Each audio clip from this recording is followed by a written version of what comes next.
Bem-vindos ao Sola Escritura aqui na Novo Tempo Portugal. Hoje viajamos até ao coração dos Países Baixos do século XVI para conhecer Menno Simons, um antigo sacerdote que se tornou um dos principais líderes da Reforma Protestante.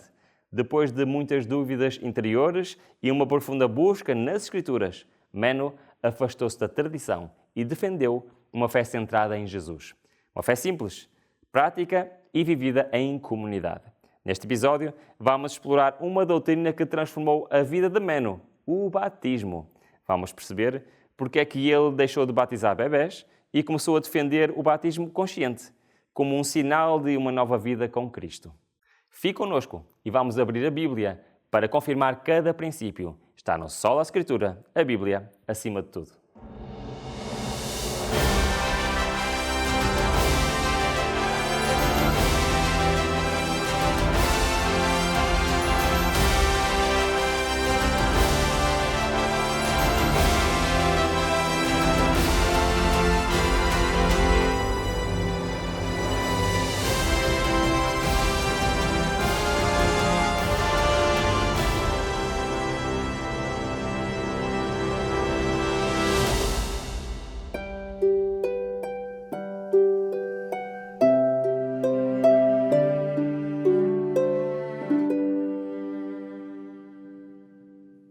Hoje vamos conhecer um homem que deu início a um dos movimentos mais marcantes da Reforma, Menno Simons. Ele nasceu no norte dos Países Baixos e foi aí, ainda jovem, que começou a sua caminhada religiosa.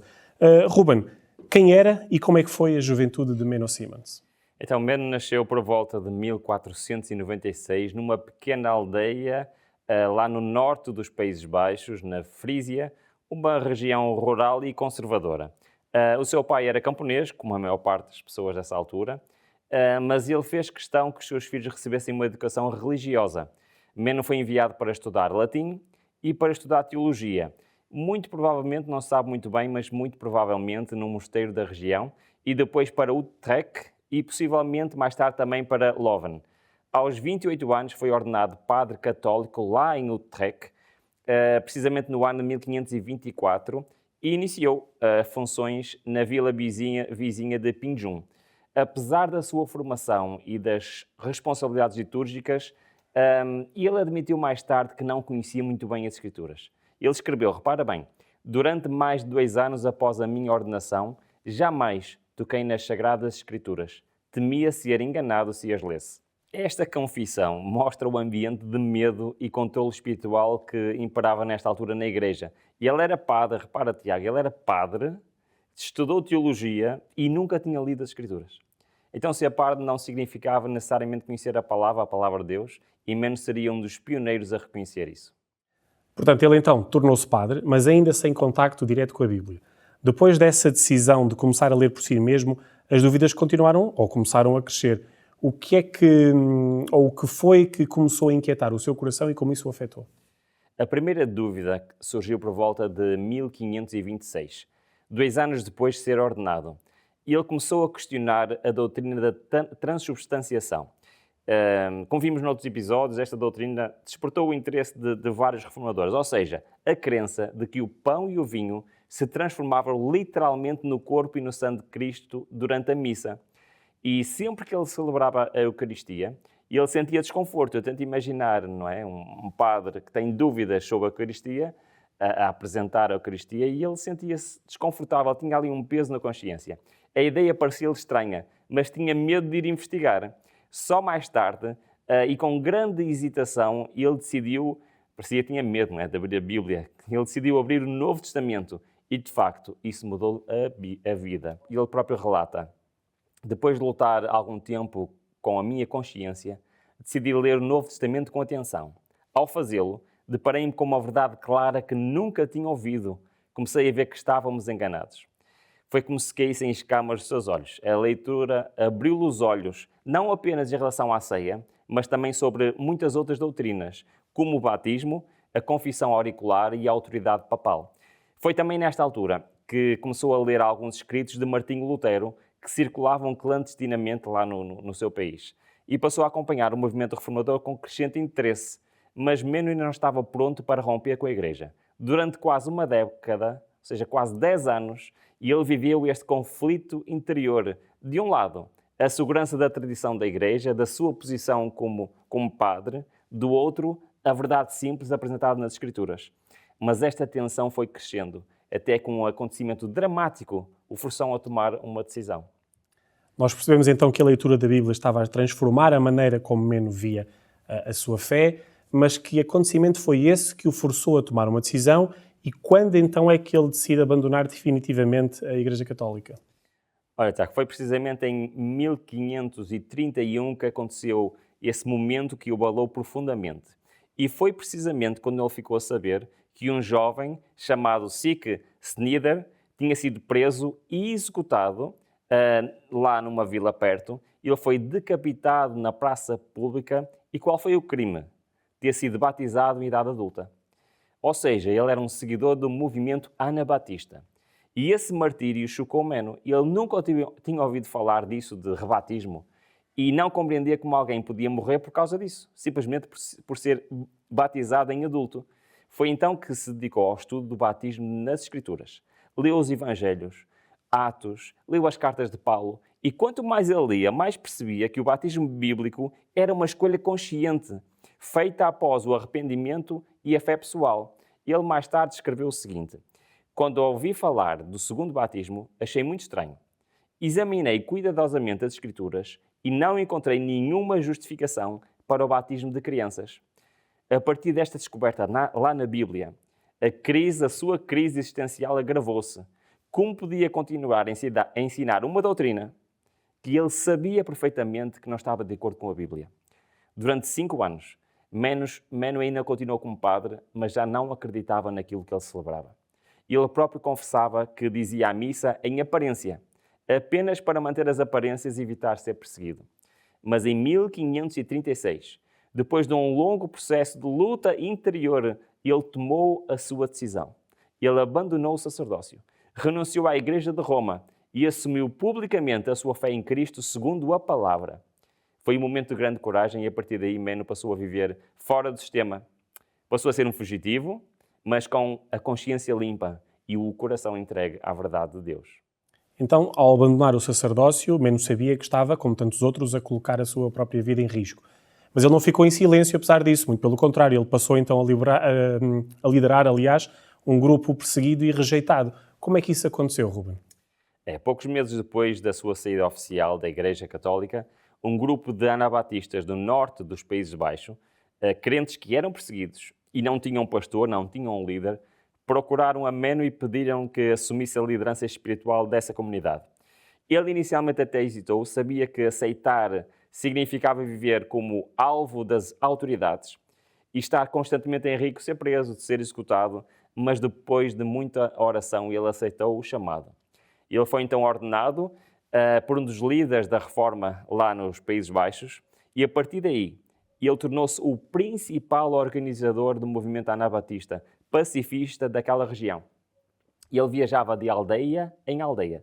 Ele ia pregando, ia batizando, encorajando os fiéis, muitas vezes à noite em lugares isolados. Também começou a escrever pequenos tratados bíblicos, explicando a fé com base apenas na Bíblia, ou seja, na sola Escritura. Foi pela sua liderança coerente, fiel à Bíblia e sem apelo à violência, que o grupo começou a ser chamado de Menonitas, um nome que ele nunca reclamou para si, mas que testemunha o impacto que a sua vida teve naquela região e perante aquelas pessoas. Com uma mensagem tão forte e contrária ao sistema, e tal como nós já vimos em outros reformadores, é natural que ele tenha enfrentado forte oposição. Ruben, Meno foi perseguido e se foi, como é que ele conseguiu continuar com o seu ministério durante tantos anos? A partir deste momento ele viveu por quase 2 décadas sob perseguição constante, tanto das autoridades católicas como protestantes. Porquê? Porque ambos viam os anabatistas como uma ameaça, não só por causa das suas doutrinas, mas porque recusavam jurar fidelidade ao Estado, recusavam combater na guerra e batizar os filhos à nascença. A partir de 1537, ele viveu como um foragido. Mudava-se frequentemente para escapar aos éditos de prisão e às recompensas pela sua captura. O imperador Carlos V chegou a oferecer uma recompensa a quem o denunciasse. o historiador John Orsh afirma: a cabeça de Menno Simons era avaliada em 100 moedas de ouro. Quem quer que o entregasse, vivo ou morto, receberia a recompensa. E ainda assim, nenhum traidor se encontrou para o entregar. É impressionante nós vermos a dedicação de Menno Simons à sua missão, mesmo sem o tal apoio institucional que nós falávamos ainda agora. Mas ele viveu sempre assim, fugido? Ou como é que foram os seus últimos anos e onde é que terminou os seus dias? Depois de mais de 20 anos, como eu estava a dizer, deste ministério nómada, podemos dizer assim, Menno encontrou finalmente algum refúgio numa aldeia do norte da Alemanha. A propriedade onde ele se instalou pertencia a um barão chamado von Ahlenfeld, que o acolheu sob a sua proteção. Repara, mesmo assim, ele vivia com discrição, pois era ainda considerado um criminoso pelas autoridades religiosas. Em casa, lá na casa desse barão, ele criou uma pequena tipografia, onde continuou a imprimir folhetos e orientar comunidades através das suas cartas e ensinos. Embora já debilitado com alguns problemas de saúde, ele nunca deixou o seu trabalho pastoral. John Horst relata: morreu a 13 de janeiro de 1559 em paz, depois de ter servido a Cristo durante 25 anos como evangelista sob a cruz, em meio a grandes perigos e perseguições constantes. Foi enterrado no próprio jardim secretamente para evitar profanações. Não teve honras públicas, não teve uma catedral, não teve nenhum monumento, mas deixou um testemunho que atravessou os séculos de um homem fiel à palavra até ao fim. Depois então de uma vida tão marcada pela entrega, Menno deixou certamente um testemunho importante. Qual é o legado que Menno Simons deixa ainda hoje para a fé cristã? O legado de Menno Simons vai muito além das fronteiras geográficas ou até da sua geração. Num tempo de guerras religiosas e alianças entre o púlpito e o trono, Menno levantou a voz por um cristianismo de paz, de consciência e de obediência bíblica. E ele defendeu o batismo voluntário e consciente. Ele defendeu também o pacifismo, a separação entre a Igreja e o Estado e uma vida coerente com os ensinos de Jesus. A sua influência foi tão marcante que todo o movimento anabatista pacifista passou a ser conhecido como menonita. Embora ele nunca tenha procurado ter protagonismo para ele próprio, o próprio movimento passou a ter o seu nome. E ele disse: não aponto para mim mesmo, mas para Cristo. Não quero criar uma seita, mas formar discípulos do Senhor segundo a sua palavra. Mais do que um teólogo, ele foi um pastor. Mais do que um reformador, foi um seguidor convicto de Jesus. Seu foco não era mudar estruturas, mas transformar os corações das pessoas.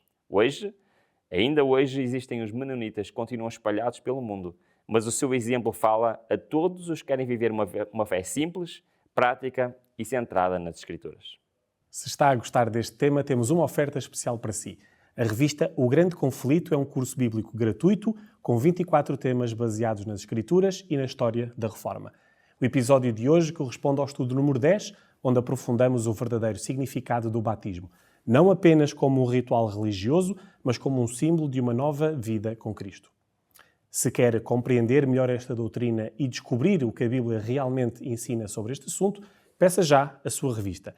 É gratuita e pode pedi-la por SMS ou WhatsApp para o número 933 939291. Mais uma vez, 933 939291. Aceite esta oportunidade de estudar a palavra por si mesmo, com base na Bíblia.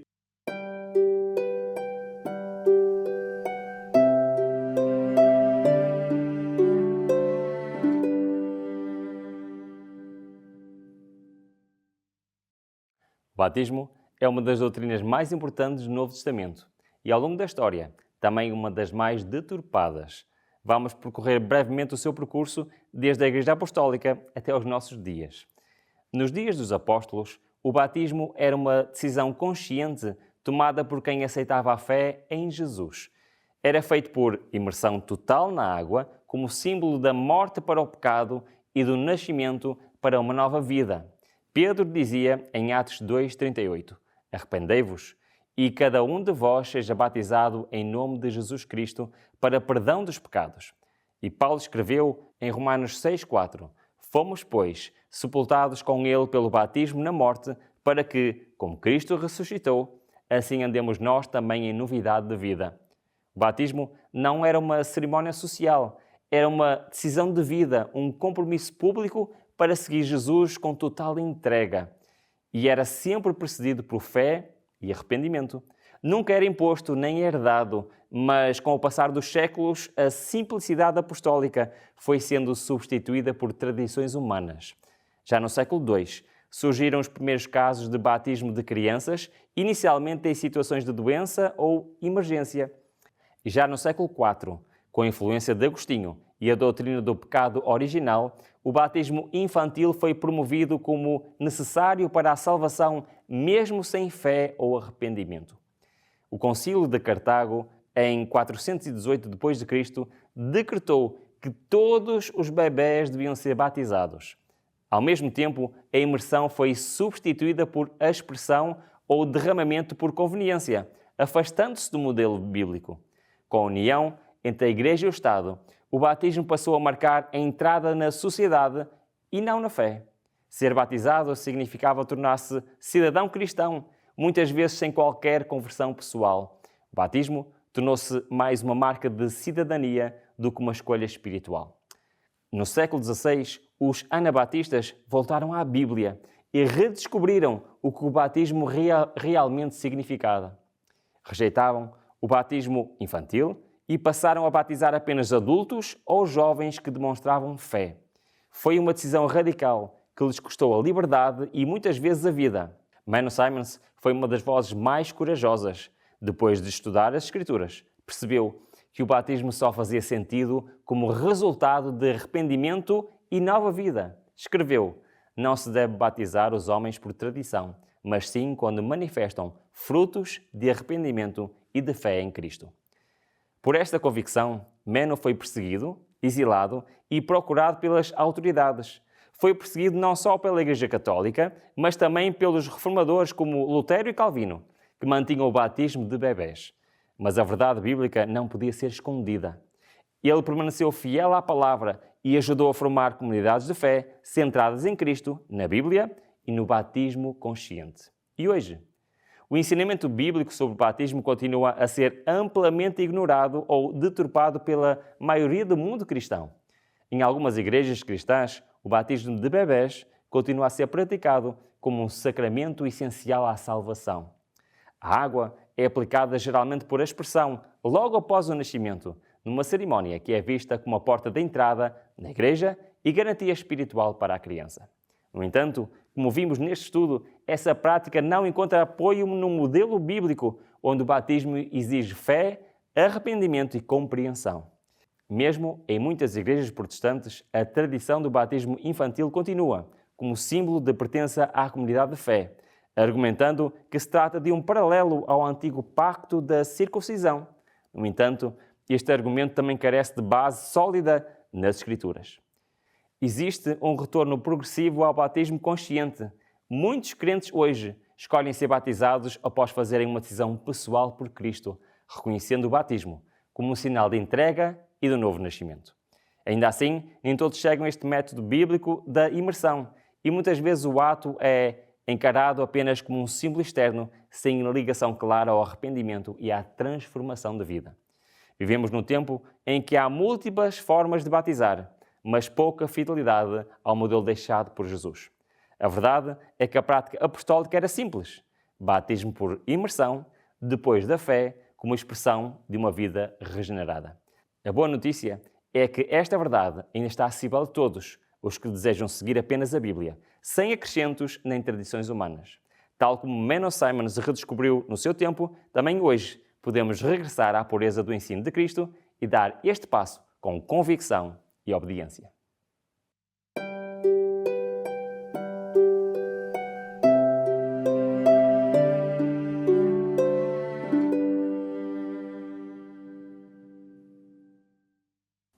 Agora que já conhecemos a história e o legado de Menno Simons, vamos abrir a Bíblia para compreender a doutrina que ele defendeu com tanta convicção, o batismo. Vamos seguir juntos o estudo número 10 da revista O Grande Conflito. Ruben, e uma vez que estamos a falar de batismo, a pergunta que se impõe é: o que é o batismo? Então, vamos começar por ler Mateus 28:19, onde Cristo disse: "Portanto, ide e ensinai todas as nações, batizando-as em nome do Pai, do Filho e do Espírito Santo, Vamos também um pouco antes, em Mateus, no capítulo 3, do versículo 13 a 15, vamos ler: Então veio Jesus da Galileia ter com João, junto do Jordão, para ser batizado por ele. Mas João opunha-se-lhe, dizendo: Eu careço ser batizado por ti, e vens tu a mim? Jesus, porém, respondendo, disse: Deixa por agora, porque assim nos convém cumprir toda a justiça. Então ele o permitiu. O que é o batismo? Em primeiro lugar, o batismo é uma ordenança de Cristo. O que é uma ordenança? Uma ordenança foi algo que Cristo deixou para que os cristãos fizessem quando iniciassem a sua caminhada com Ele. E foi o próprio Jesus que deu o exemplo ao ser batizado. Representa o início de uma vida cristã, o início de um compromisso do crente com Deus e também um sinal público de entrada nesta comunidade da fé. Sendo então um sinal público de entrada nesta comunidade de fé, pretende-se que o batismo seja então um ato consciente. É desta forma? Vamos ver o que é que diz a palavra de Deus. Em Atos 2,41 diz: De sorte que foram batizados os que de bom grado receberam a sua palavra. E naquele dia agregaram-se quase 3.000 almas. Pouco mais à frente, também em Atos 8, diz-nos: Indo eles caminhando, chegaram a um certo lugar onde havia água. E disse o eunuco: Eis aqui água, que impede que eu seja batizado? E disse Filipe: É lícito, se creres de todo o coração. E respondendo ele disse: Creio que Jesus Cristo é o Filho de Deus. E mandou parar o carro, e desceram ambos à água, tanto Filipe como o eunuco, e o batizou. Então nós vemos aqui claramente que o batismo é um passo que exige fé e decisão pessoal. Vemos que a Bíblia ensina que ele só deve ser administrado a quem compreende aquilo que crê, ou seja, compreende o que está na palavra de Deus.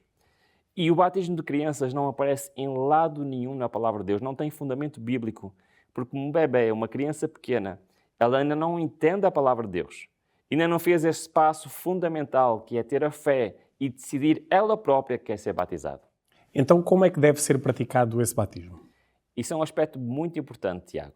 Se nós lemos em Mateus 3,16, diz-nos: Sendo Jesus batizado, saiu logo da água, e eis que se lhe abriram os céus, e viu o Espírito Santo descendo como uma pomba e vindo sobre ele. Em João 3,23 diz: Ora, João também estava batizando em Enom, junto de Salim, porque ali havia muitas águas, e vinham ali e eram batizados. Então o relato bíblico diz que o batismo deve ser feito por imersão, como demonstra o exemplo de Jesus. Vimos também que João precisa de muitas águas, ou seja, o batismo não pode ser apenas com algumas gotas que são colocadas na cabeça da pessoa que se vai batizar, mas a pessoa precisa de muitas águas porque a pessoa tem que entrar na água, porque os crentes eram mergulhados e não apenas aspergidos. Isso vem também do próprio significado da palavra batizar, porque batizar significa literalmente mergulhar ou submergir. Então, o batismo tem que ser feito por imersão. E o que simboliza esse ato da imersão? É um símbolo muito interessante. Nós vimos pelas palavras de Paulo em Romanos 6: Ou não sabeis que todos quantos fomos batizados em Jesus Cristo, fomos batizados na sua morte? Fomos, pois, sepultados por ele pelo batismo na morte, para que, como Cristo ressuscitou dentre os mortos pela glória do Pai, assim andemos nós também em novidade de vida. E em Atos 22, versículo 16 diz: E agora, porque te detens, levanta-te e batiza-te e lava os teus pecados, invocando o nome do Senhor. Então, nós por estes 4 versículos, nós vemos claramente que o batismo simboliza a purificação do pecado. É um símbolo de morte para a velha vida. É um símbolo de renascimento, de uma nova vida em Cristo. Ou seja, deixar o que está para trás e começar uma nova vida. É um marco espiritual que representa o arrependimento, o perdão e a transformação. Por isso não é um ritual vazio. É de facto um testemunho de uma fé viva. E é algo que alguém faz para testemunhar ao mundo a transformação que se passa dentro do seu coração. Ruben, uma última pergunta sobre este assunto. O batismo é importante para a salvação?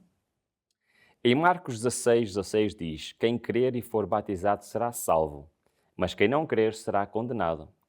Temos também João 3,5: Na verdade te digo que aquele que não descer da água e do Espírito não pode entrar no reino de Deus. Então, em 1 Pedro 3,21, nós vemos que também, como uma verdadeira figura, agora nos salva o batismo, não do despojamento da imundícia da carne, mas da indagação de uma boa consciência para com Deus, pela ressurreição de Jesus Cristo. Então, o batismo em si é um símbolo. Não é por mergulharmos na água que nós somos salvos, mas o batismo é um passo essencial na nossa caminhada cristã.